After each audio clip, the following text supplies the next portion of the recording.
Shalom, Shalom, Shabbat, Adonai. Welcome to the Sixth Exodus program. Thank you for listening. The name of this segment is 110 Requests. 110 Requests for Customs, Courtesies, and Laws. I um I had a chance to write 110 requests.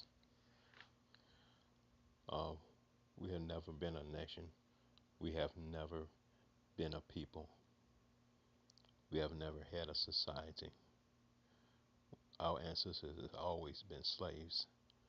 So this is a request for laws, customs, and courtesies.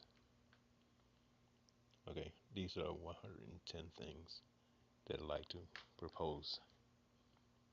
These are things that's inside of me, and this is what I do.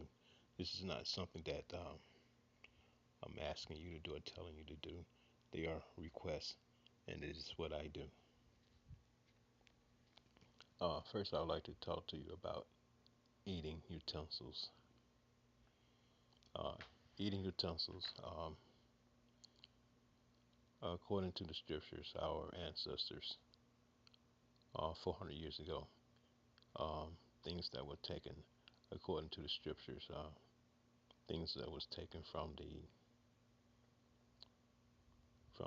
temple of the Lord was knives, spoons, and forks. Um, we know that that's what they called them, but we don't know what they look like. I had a spoon made, and maybe one day I get a chance to show it to you. And that a spoon or utensil should have a resting bar, so a bar for your for the table to rest. It shouldn't be spoon or knives when it's resting. It should not be resting on a table or in a plate. It should have a bar, a little small bar, probably about a half an inch or an inch long, probably about anywhere from a eighth of an inch wide to half an inch wide, and it should rest on that bar. All you eating utensils that we have, whether it's chopsticks. Um, I don't eat with silverware. If you had a chance to listen to my other segments, I have a covenant that I've made. It's called the Covenant of Yeshurun. I don't eat with uh, silverware anymore. I eat with chopsticks or plastic or wooden utensils. So whatever you do, you have a resting bar where you rest your utensils. Okay, while you a fork, knife, or spoon, any utensils that you are not using, it should be left on the resting bar until you decide to use it. And um, I'm reading from my papers also while I talk to you. And it should be in a resting position. When you get ready to leave your table, you should have a napkin in your lap, not in your shirt. Only babies use napkins in the shirt as it's bib, but adults use a napkin across their lap. When you leave your table to go to a bathroom or to be excused, your utensils go back on the waiting position.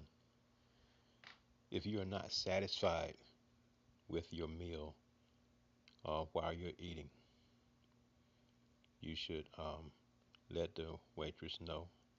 Or if you don't want to let them know, you want the whole restaurant to know that you don't know, take your utensil and stick it and make your utensil stick straight up in the air that you was not satisfied with the food you just ate. That your utensil that you eat with, not all of them, just one, whether it be a fork or spoon or whatever, that would stick straight up in the air and let everybody know. And that way you don't have to yell or make any noise or anything about your satisfaction of the food. But pay for the food, and if you're not satisfied, leave your utensil, fork for example, stick it in the food, make it stand upright within the food that you ordered. You are not satisfied, and ask the waitress to pay for the food.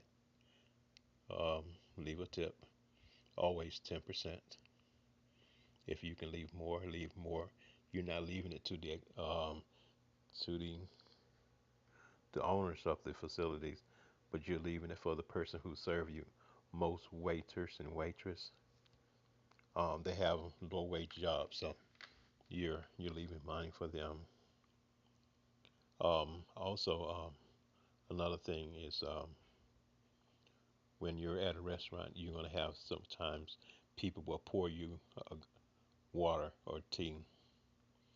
When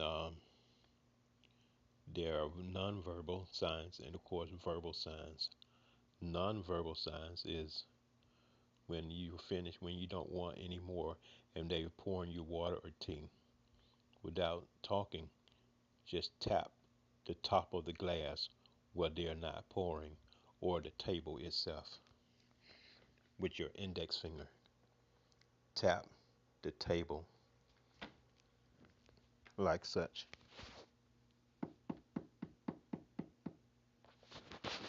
You don't have to make a loud noise, but just tap it so that they can see that that's enough. You don't need to pour anymore.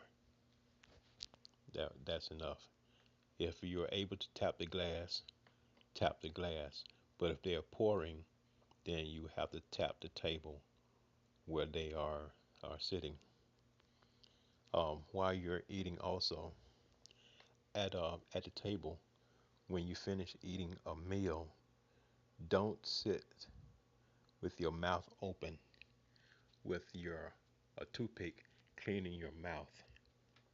Take the hand that your hand that you're using to use a toothpick, and use your hand that you're not using to cover your mouth while you're using the toothpick to take food out of your mouth or in between your teeth.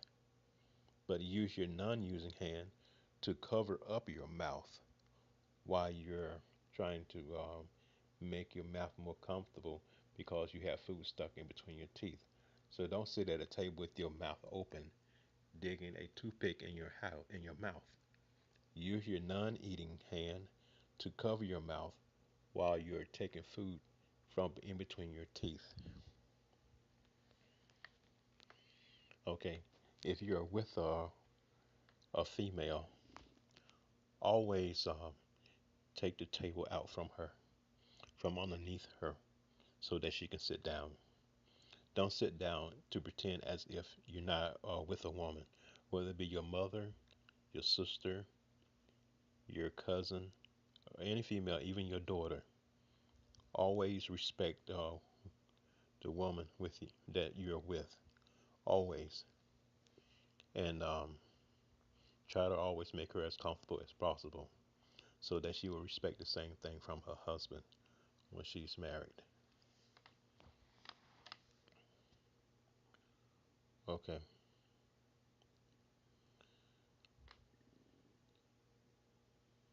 Now, as I said before, um, whatever utensils that you're using while you're eating, uh, chopsticks, fork, spoon, and knives. Okay, make sure they're at a resting bar or they're still covered up within a napkin. You don't have to take all the utensils out while you're eating. Just take the utensils. If they're in a napkin, they're folded up. Take only the utensil out that you're going to use and use it for that. So if you have steak, for example, you're going to probably cut your steak. So you want to take your knife out. And most restaurants don't have resting bars. But once we get in our own country, we will have them made. They'll be made out of wood or porcelain. And you have a resting bar. It'll be on every table, at every dinner table, at every person's house. It'll be a resting bar for utensils. Okay, what's the one? Okay, most time when you're at a table and if you're with women, they usually like to go powder their nose. Sometimes women will say, "Excuse me, I'm going to use the restroom." Always acknowledge her, and if you can, and if you're able, you should stand up while she's being excused, and then sit back down. Or acknowledge, okay, actually, do you need any help? And always look out for her and your children for their eating, and to make sure that they're not choking or there are any restraints on them, and make sure that they're comfortable, especially if you're a man. Make sure that they are comfortable while eating. And your kids are slouching in their chairs. Tell them to sit up, even at home. Their posture, make sure they have good posture. And tell them at home, practice at home, sit up straight, and not to put your elbows on the table, and not to eat with your fingers. I think it's and to lick your fingers. I think that is definitely not clean. I think like we have been amongst the heathens, and this is how heathens eat. They eat with their fingers. You have utensils. You use your utensils. You know, a lot of people like to eat with their fingers and say, "Oh man, we need collard greens with cornbread." I like to eat them with fingers. When I was brought up, that's what we did. We ate with our fingers too. But you have utensils to eat, so use your utensils. Of course, if you want to eat with your finger, there's no law to say that you can't. But that's why I'm saying customs and courtesies and laws. So some people might still want to, especially older people, they like to mash their cornbread up and put it within their greens and put vinegar, okra, and all that kind of stuff together and mash it up with their fingers and eat it. So, but try to instruct your youth to use their utensils while eating. Okay, and if your children are sitting at the table at any time, they should ask their father, their mother, should they can they be excused if they're not hungry or if they've had enough, they don't want any more. Try to let your children know that can they be excused. Because most times children when they don't want to necessarily eat at the table with mom and dad or the family. But keep your family together. Eat with your family. If you can, eat breakfast, lunch, and dinner. And men always share with the wife. I'm not talking about share food. I'm talking about share responsibility. Always share responsibilities at the house. Share responsibility, cleaning, washing dishes. Let me put it like this. Um, I have sisters, have a mother, and they are really good workers in their work. But traditionally, I believe that we have in America is not the culture that I want in when we go back to the land of our ancestors. It's not the culture that I like. We are in America, so we do as Americans do. But nevertheless, women have what they call, or well, what is called a role overload and stress overload. Women have too many tasks and too many things to do. Most of them work. They work 8 hours. They come home, cook, and then after cooking, they help the kids. And if they have youth or young ones, babies or toddlers, they usually have to bathe them, wash them, and be a mother. While most of the time, men watch TV, watch sports, while the women do everything. That is, that's going to be over. That is not our customs. That is not going to be our courtesies. It's not going to be our standard of living for Hebrew. Women, help the women out. Let me tell you a secret, brothers. Um, if a woman is tired, she's not going to be able to do anything when it's time to go to bed. Okay, so what you want to do is think ahead. Take responsibility off of her so that she can rest. So at nighttime, she'll be rested up for any kind of other curriculum activities, if you understand what I'm saying.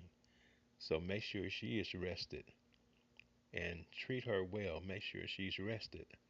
Go and wash dishes. I think if you can afford it, cater food for her. You don't let her cook every meal every day, 3 meals every day. That I don't think that's right. Cater some meals for her. If you can cook, then that's good. All the better. That way you can be able to cook some meals for the family. If you can't cook a meal, there's a lot of it's called frozen meals that you can buy that are good. Um, they're work. I mean, it's not like every day you're gonna do this, but some days, prepare a meal for your wife at least once a week, or go out or cater food. Catering food is very easy. Go pick the food up and say, honey, you don't have to cook tonight. I'm going to do dinner and cater food, whether it be pizza or you can go to a restaurant and um, get some vegetables or chicken or fish or steaks or hamburger steaks, whatever that would be convenient and also easy to cook. At least once a week, cook dinner, man, cook dinner for your family or cater dinner for your family at least once a week. Okay, and men always take the trash out. If you have a young son, let him take the trash out also. And always take the trash out. Always have the trash. And don't let the trash fill up and run over. Never. Take the trash out. Don't wait to let your wife take the trash out. Take the trash out. If you have a trash can outside, take it. Don't throw the trash like you're playing basketball. Take your time, walk a few more steps, put the trash in the trash bags. And I tell you, like there's some trash can liners. You don't have to always buy trash can liners. When you go to this grocery stores and buy food, those little trash can liners, those plastic bags, you can use them as trash can liners and use them to put your waste in. And then you can take your food out with them and take your food out and don't let it overflow. And make sure clean house at least once a week. Um, do woodwork. Woodwork is washing the walls, like finger stains. Children like to draw on the wall or paint. Buy paper for them and wash the walls. Don't let the wife wash the walls. Men wash the walls. Um, the counter, clean the refrigerator out, and Make sure the oven is clean. Always clean it out. Sleep is not nothing. You can always sleep another day or another time. Sleep is nothing. Don't think so much about sleep all the time. There's 24 hours in a day, and you can sleep 8, and you still have all the other hours still available for sleep.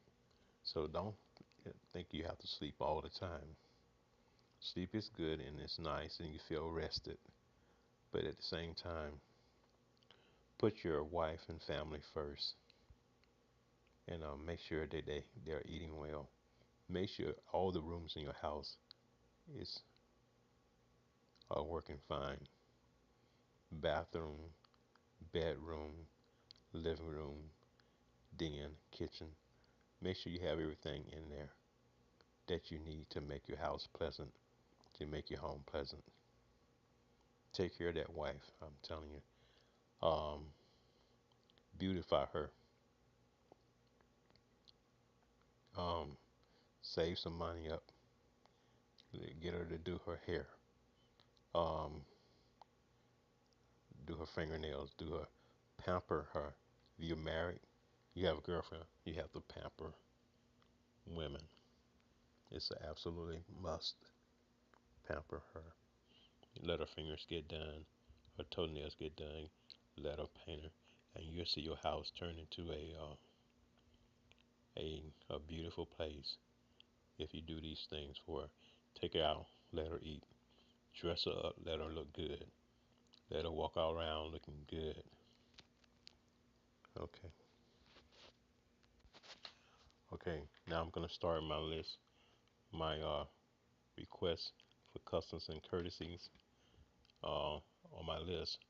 A woman and a husband be off work at the same time when a woman is pregnant and prior to going into labor, and after she has a baby, that a woman would be home with her husband. So if both um, parents are working, have the man there with his wife to help her through labor and after childbearing. And they'll be off together. Number two is I call it PBBO. It's called Poor People Business Opportunities. Is allow poor people to have uh, businesses. Now, a lot of time people don't have business experience, but you can have entrepreneur classes for people who likes to own business. But I think for poor people, you have to provide an opportunity for people to work and to have a business. For example, in a lot of countries, they have outdoor markets, and in the outdoor markets, you can sell a lot of things. But I think to let poor people who might not have like a high IQ, like other people are not having confidence as other people have confidence. I mean, a lot of people are smart, but they just don't have confidence in themselves to go to college or go to school. So, but they still can do business. So there are a lot of business that they can do. For example, shining shoes, repair watches, repair umbrellas, uh, shine shoes, fix shoes, leather belts, sell leather belts, and sell perishable items. Also sell household daily use items. Items that you use every day. Also, to have businesses outside on the street corners that you can set up a little booth that repair um, eyeglasses. And if you're really smart, you can repair cell phones. You can repair umbrella,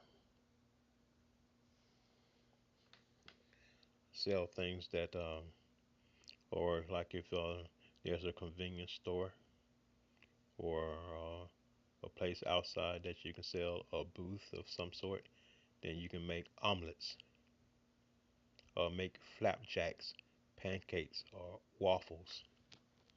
Give people a chance to make money. Sell fruits or flour or have a tea shop or a coffee shop. Um, make sandwiches or make a bowl of noodles, fish sandwich, chicken sandwich. Uh, Something that convenient, especially when you're near a school. There's a lot of things that you can do for poor people that they can work pulling pulling weeds, gardening, a groundskeeper. All there's a lot of things that poor people that you don't have to stay at home and give people a job, give them opportunity to work. And if they don't know what they can do, have a counselor to help them find out what they like doing. Some people like cleaning cars or cleaning, just cleaning in period in general. Then let them be able to go and clean people's houses. A lot of people like to do construction. Um, you can build mailbox or paint streets, street signs or addresses on the sidewalk, or make letters or alphabets and put them on people's houses, their address, businesses or homes. There are a lot of people who can make mailbox, build a stone or block mailbox. There's a lot of opportunities to you have to build a society, a civilization. You have to support poor people. You have to get poor people, not just the middle class, but you have to get everybody involved. Get poor people involved. Um, there's a lot of things as far as sweeping the streets. There's a lot of things that you can do, like a barber shop. Sometimes you can go there in a barber shop, and barber shop is cutting hair, and he hasn't swept because he has a lot of customers. Go inside and sweep the floor. Don't ask him, can you sweep? Just go in there and get the broom and start sweeping. And anybody can do that. And before you know it, you got a job. Same thing with oil. If someone has oil, grease in their home, go to their home, pick it up, and take it to the dipsy dumpster. You have a bicycle or a car to do that. Just do it. Just do it. And these are poor people business opportunities. And let everybody work. I like everyone to work. Find a job that they can do. Wash cars, signs. Um, that's number two. Okay, number three. I like to raise the minimum wage from 12 to 15 shekels per hour. And in Israel, it's called shekels. So to raise the minimum wage from 12 to $15 per hour. Number four is to reduce months from 12 hours a year to 9 hours a year. What I'm saying is that in America we work 12 months out of a year. Now teachers, they only work 9. So I'm for the whole country having the same thing, but not all together. Everybody take all vacations, but when you get to your job, like for example, if you work at a hospital, then you should get with your section leader or your nurse, your head nurse, or whoever's making the schedule, and they will make a schedule, and you'll be scheduled consecutive 3 straight months or sporadically separate times in 3 months. So you can take 3 straight months, for example, April, May, June, or you can take October, February, and September off for a vacation. And so you can get with your section leaders and plan that. So, like for everybody to start having to enjoy their lives instead of working, and then those months are paid vacations. Okay. Number five is request for infrastructure ministry and highway technology. Um, Infrastructure ministry is to have uh, the uh, the government to have a automatically infrastructure that will keep up the infrastructure. And the highway technology is to have to make better roads and stronger roads and more efficient roads, and to come up with technology for cars and for roads, and also to be able to create a more efficient way for traveling by making roads and freeways and highways and planning traffic so that everyone won't be on the road at the same time simultaneously. Like you want to start school teachers at a certain time, students at a certain time, bank employees at a certain time, and so that you won't have everybody on the road at the same time. And the infrastructure will keep up uh, building our building codes, and to and highway will always plan putting signs on the roads and creating new expresses and signs to help direct and redirect people. Because when we return back to our country, we're going to have millions of people come to Israel every day to the mountain of God. So we have to do something about technology and infrastructure to keep things new always. The sixth thing is to allow youth camps. Youth camps are because we have a lot of people that are being incarcerated for half of their lives, most of their lives. So, and a lot of people have not finished high school or college because they've been in jail. So, youth camp will allow them to go to school to get an education.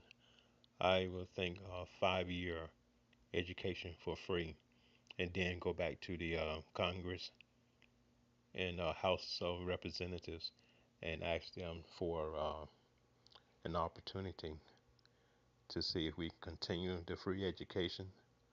But to have a youth camp is to allow people to gain uh, technical knowledge as far as not necessarily going to school or college or university, but to learn a trade, um, whether it be agriculture, electrical, um, construction, computers, whatever skills they would like to try, and that we can have youth camps set up so they can get a trade, learn a trade, and then if they can go to college and they can obtain a 4 year degree, that's all the better. But if they can't or they don't think that they can, even taking a class in tutoring, allow them the opportunity to have to learn a trade, air conditioning, any technology, because anyone could learn. Okay, the brain functions different ways. Like a lot of times, the brain can learn by repetition. So if you can teach people repetitive learning, they'll get it. Um, and you just have to have they have to have confidence. For example, repeating something over and over, you can remember things. So they can just teach them how to record or write things over and over again, and then they can do it. They can learn, and they can go to school and get a 4-year degree, or they learn technology or electronics or automotive technology. They can do it. Okay, for example, I'm not saying nothing, but I'm saying something.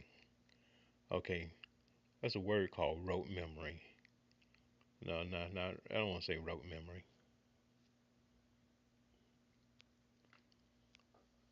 Um, I'm not going to use a name for it. I'm not going to label it.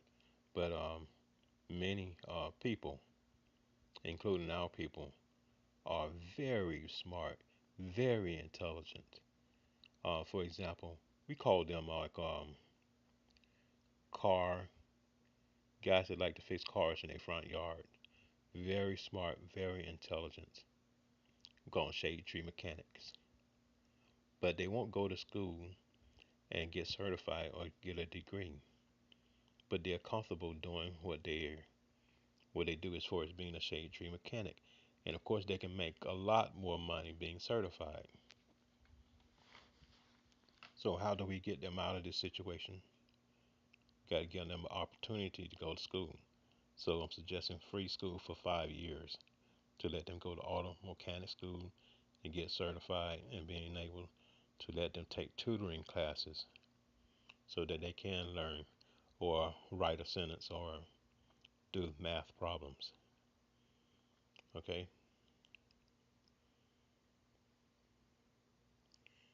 that's number 5. Number 6, I gotta hurry up and go on. Number 6 was youth camps and education and finding a trade. Number 7 is request for free college education for 5 years. After 5 years, uh, let's evaluate and see how far we can go and show how far we need to move forward, or should we continue or extend the 5 years of education. Make an assessment based on the success of students graduating. Number 8, request student aid to be given to all students. Number 9, request cash payments for all hospitals, transportation, and the Department of Motor Vehicles. Um, for veterans, Social Security, and for the priest. The department that we're going to need to add is for a priest department, because the priest department, we're going to need at least 10,000 to 20,000 priests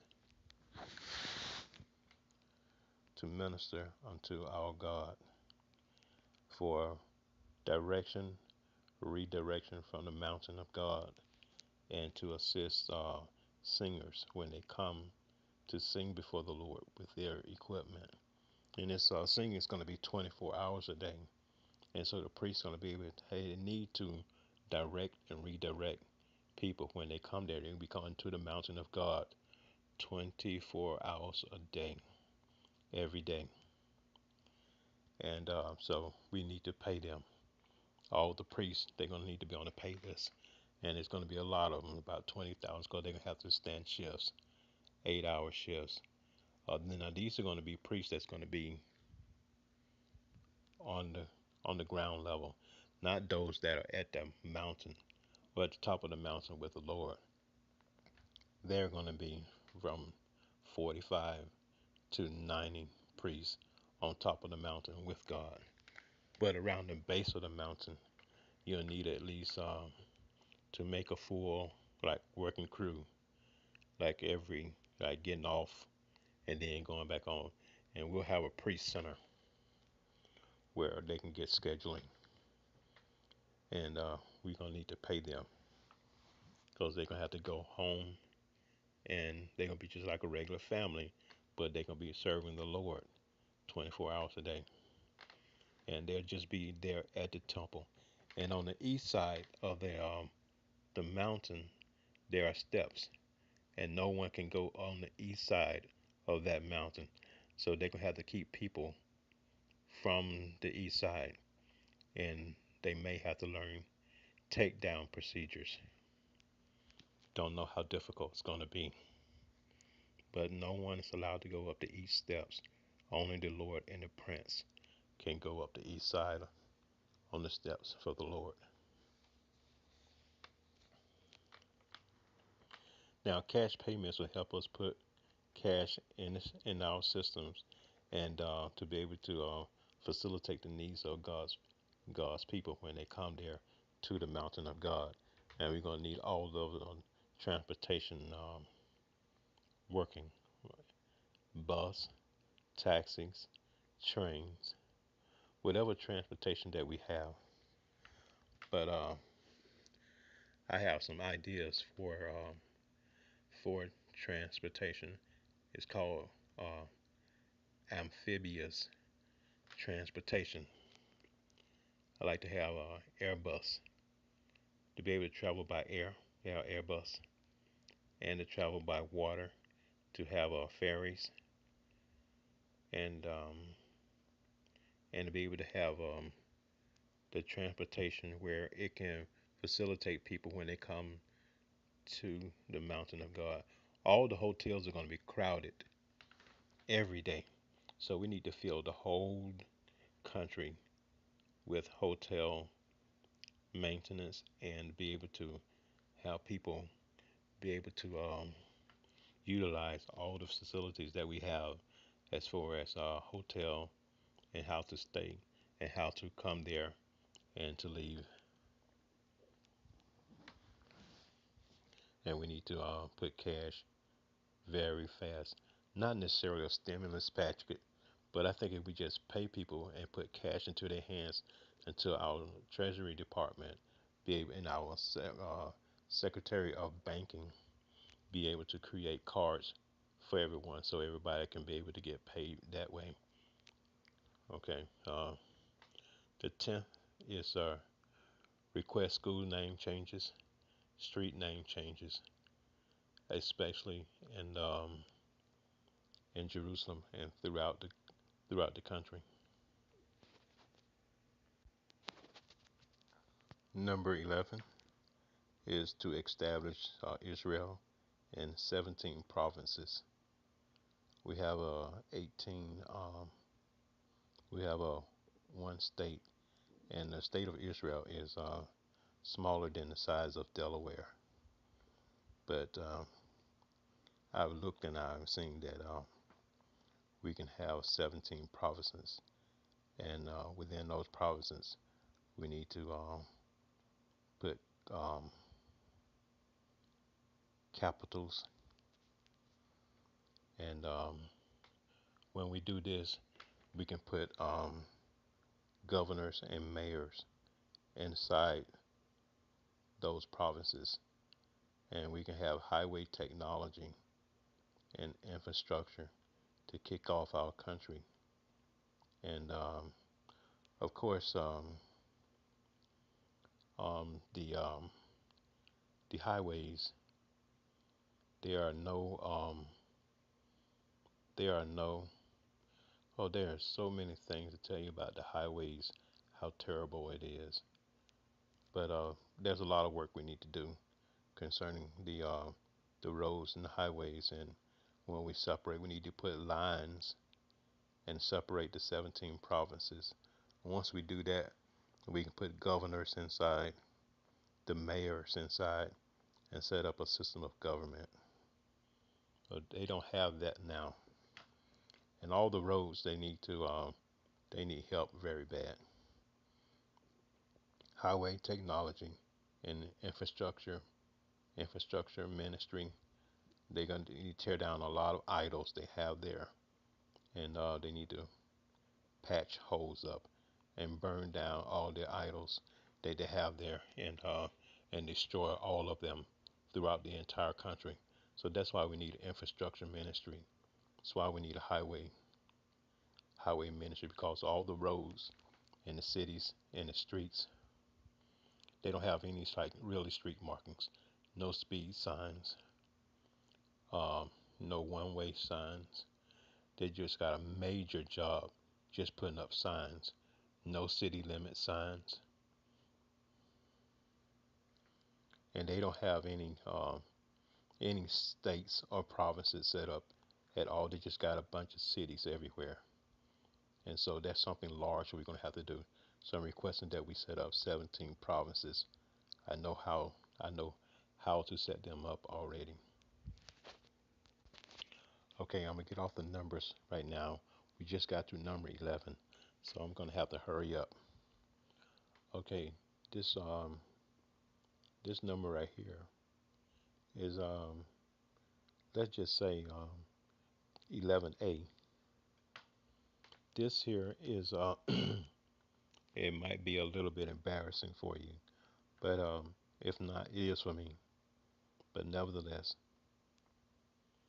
I'm requesting law and customs for our people is to have a pea pot or a chamber pot under the bed or in the corner for women. Um, as you know, women they drink a lot more water than men, and they also urinate a lot more than men. And so, even when they're pregnant, they urinate more than men. So, to have a chamber pot, of course, and I don't know the situation here at everybody's home, or when we get to Israel, what type of homes that we're going to be living in.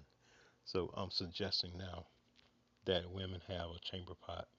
Chamber pots are made out of porcelain, and they're made out of plastic or whatever kind of pot that will hold urine. Uh, you can make them and have a lid put over it. Chamber pots uh, are, I think, very much needed. I wouldn't be suggested if I didn't think so. And chamber pots can fit underneath the bed or in a corner of the master bedroom or wherever the woman chooses to sleep. Also for girls, I think it's convenient, and sometimes going to the bathroom might be quite a distance. So I think we need to be more considerate of our women. That's what I'm saying. And the walking distance also for a woman when she's pregnant, a chamber pot is ideal, or a pea pot. And the man, the husband, the spouse should help her when she get up and go to the bathroom. He get up and go with her, cause to use a chamber pot is requires squatting, and maybe if her leg is not as strong, she can go to the toilet, then that's fine. But a lot of times it's more convenient if she's close to the bed and she can squat next to the bed and have a chamber pot there and not have to go all the way to the toilet. Now, as far as sitting, the toilets are a lot higher than squatting, but at the same time, it's convenient. And again, I say it's not a law; it's a custom. And so there are customs and laws.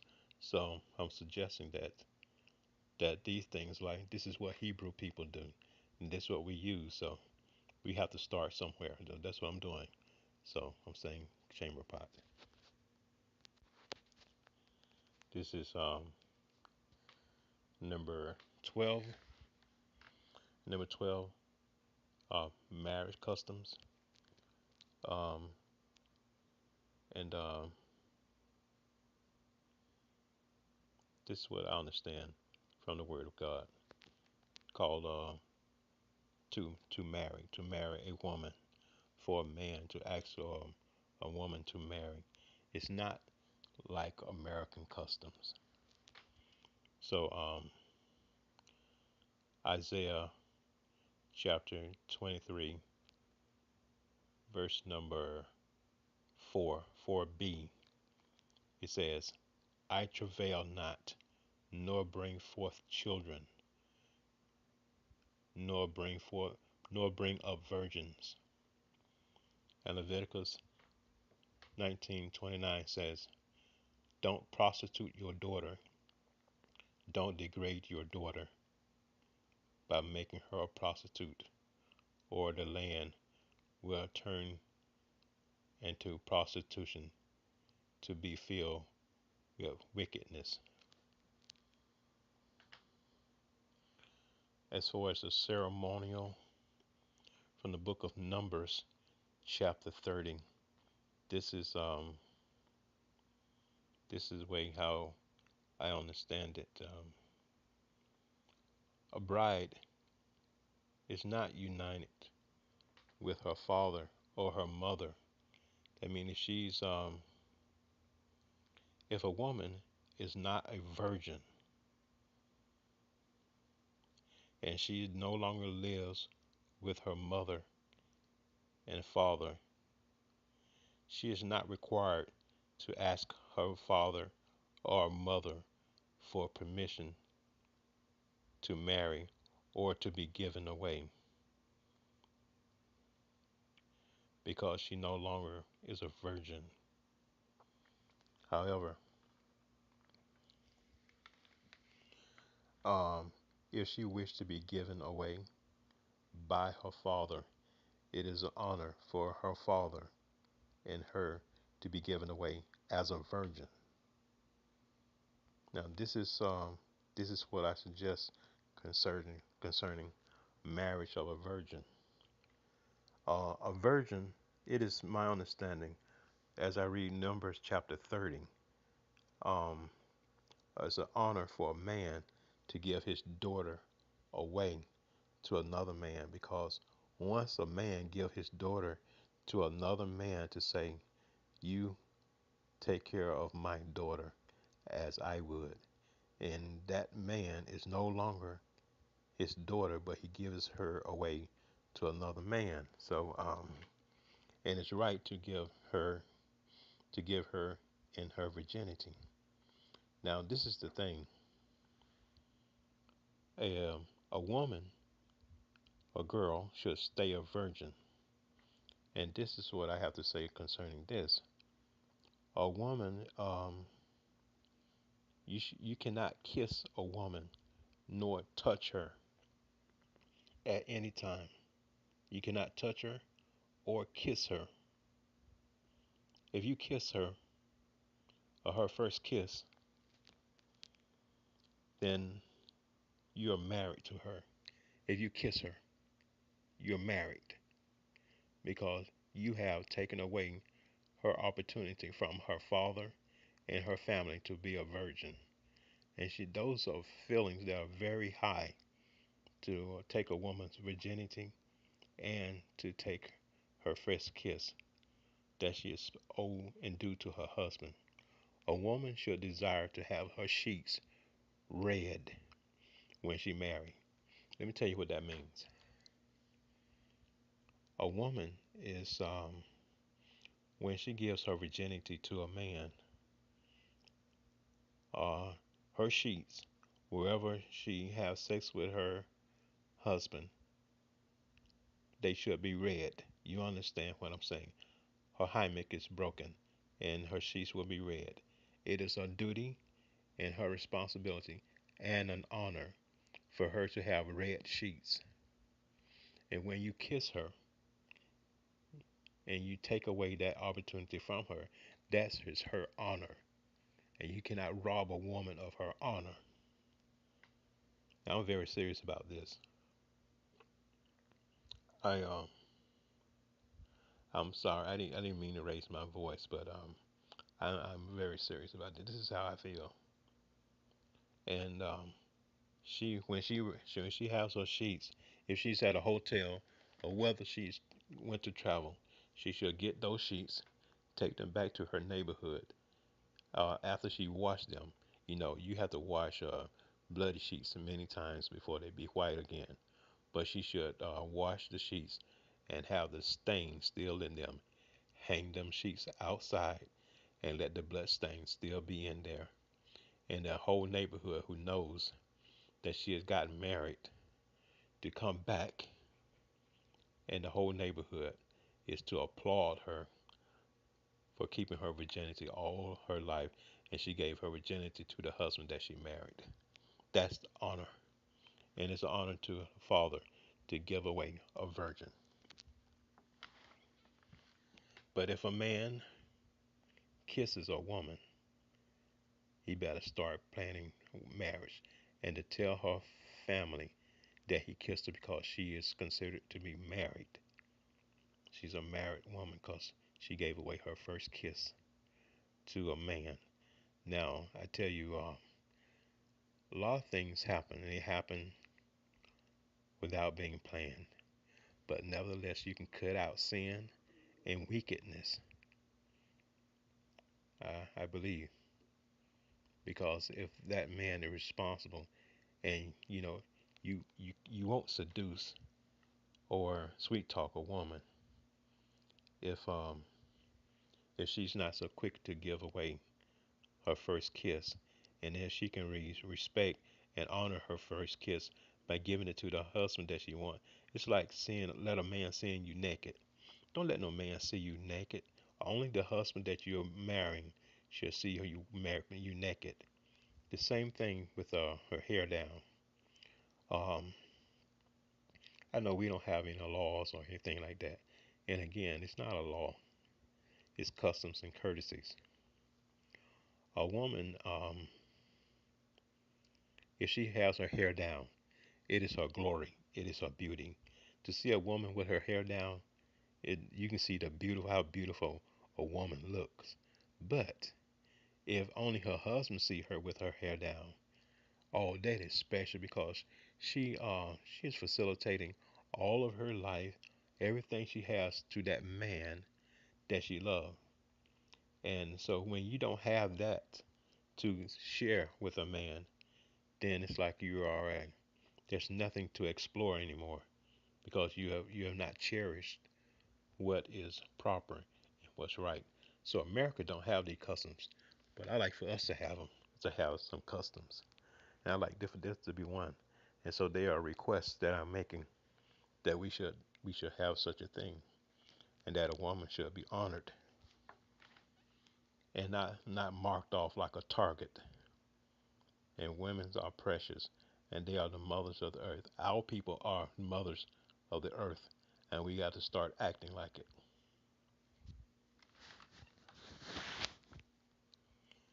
And so we need to teach our women not to open her feet to every sweet talker that go by, and that the men need to know that they're gonna marry every woman that are married, and they won't be so quick to marry a woman or to grab hold of her. They're respecting and they say, "Oh no, I ain't getting married, man," and they'll have more respect to a woman if you teach them. And so when you get married now, that's when you get married. The father, once he gives away his daughter, and then they plan the marriage ceremony. This is but once you kiss a woman, you are married to her. That means you take care of her because she cannot have her first kiss, nor now she may have still the opportunity if she gave her first kiss to the man and they marry some years later. Well, that's all right because sometimes you find a lot of young people that that a girl have given her first kiss to.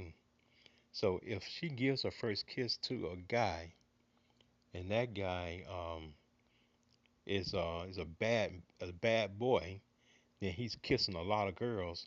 He should put the word out on him. This boy is very naughty and he's very bad. He's troublesome. So he likes to kiss girl and break his promise. So he's not to be trusted. And so the girls will get the word out, and they won't mess around with this playboy. and so they'll leave him.